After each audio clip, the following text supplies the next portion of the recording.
అదేంటో కానీ టీడీపీ జనసేన జాబితా విడుదల చేసిన తర్వాత టీడీపీ జనసేన కార్యకర్తలు నాయకులు ఏడుస్తుంటే వైఎస్ఆర్సీపీ కార్యకర్తలు నాయకులు డబుల్ హ్యాపీగా సంబరాలు చేసుకుంటున్నారు. ఎందుకంటే ఈరోజు ఆ జాబితా చూశాక పవన్ కళ్యాణ్ అసలు ఎందుకు పార్టీ పెట్టాడు అని మాకే కాదు, ఈరోజు జనసేన కార్యకర్తలు నాయకులకు కూడా అర్థం కావట్లేదు. ఎందుకంటే పవర్ షేరింగ్ అన్నాడు, సీట్ షేరింగ్ అన్నాడు, ఓట్ షేరింగ్ అన్నాడు, కానీ పావలా శాతం కూడా సీట్లు తెచ్చుకోలేకపోయాడు ఈ పీకే పవర్ స్టార్ అనేది. ఈరోజు ప్రజలు అంటున్నారు ఈయన పవర్ స్టార్ కాదు, పవర్ లేని స్టార్ అని. ఎందుకంటే ఈ మధ్యలోనే 2019లో అనుకుంటా ఒక మీటింగ్లో, పబ్లిక్ మీటింగ్లో అంటూ ఉండేవాడు పవన్ కళ్యాణ్, జనసేన అంటే కుక్క బిస్కెట్లు వేస్తే తోకూపుకుంటూ మన వెనక తిరుగుతారు, వీళ్ళకి 10-15 సీట్లు ఎక్కువ అని తెలుగుదేశం వాళ్ళు మన అవమానిస్తున్నారు, మన పార్టీ ప్రజల కోసం పుట్టిన పార్టీ, మనం ఎవరి బిస్కెట్లకి తల వంచం, మనమే వాళ్ళకి ఎన్ని కావాలో అన్ని ఇస్తామని చాలా పెద్ద పెద్ద మాటలు మాట్లాడారు. మరి ఈరోజు 24 సీట్లకి కుక్క బిస్కెట్లు వేస్తే తోకూపినట్టు ఎందుకు తోకూపుకుంటూ చంద్రబాబు నాయుడుతో ప్రెస్ మీట్ పెట్టారో పవన్ కళ్యాణ్ చెప్పాల్సిన అవసరం ఉంది.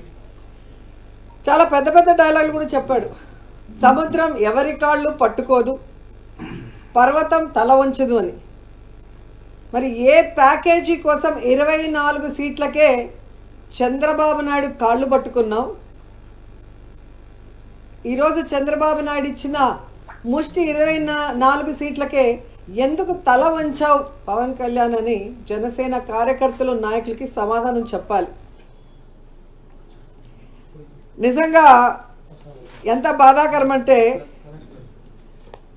చెప్పుకోవడానికేమో గొప్పగా 40 ఇయర్స్ ఇండస్ట్రీ, నాకు విజన్ ఉంది, విస్తరాకుల కట్టుంది, నేను కేంద్రంలో చక్రం తిప్పానని చెప్పుకునే చంద్రబాబు నాయుడు ఒక సైడు, సినిమాల్లో పవర్ స్టార్ అని చెప్పుకుంటూ బయట పవర్ లేని స్టార్గా తిరుగుతూ మళ్ళీ బింకాలు పలికే పవన్ కళ్యాణ్ ఒకవైపు. వీళ్ళిద్దరికీ బాగా అర్థమైపోయింది, మనకి బలం లేదు, జగన్మోహన్ రెడ్డి గారిని మనం ఓడించే పరిస్థితి లేదు, కాబట్టి మనం ఎలాగైనా పొత్తు పెట్టుకొని జగనన్నని దించాలి అన్న ఆలోచనతోనే ఈ పొత్తుల కార్యక్రమానికి స్టార్ట్ చేశారు. కొద్దిసేపు బీజేపీ సంకనెక్కాలని చూస్తారు, బీజేపీ సంఖ ఎత్తించుకోపోతే కాంగ్రెస్ సంకనెక్కాలని చూస్తారు.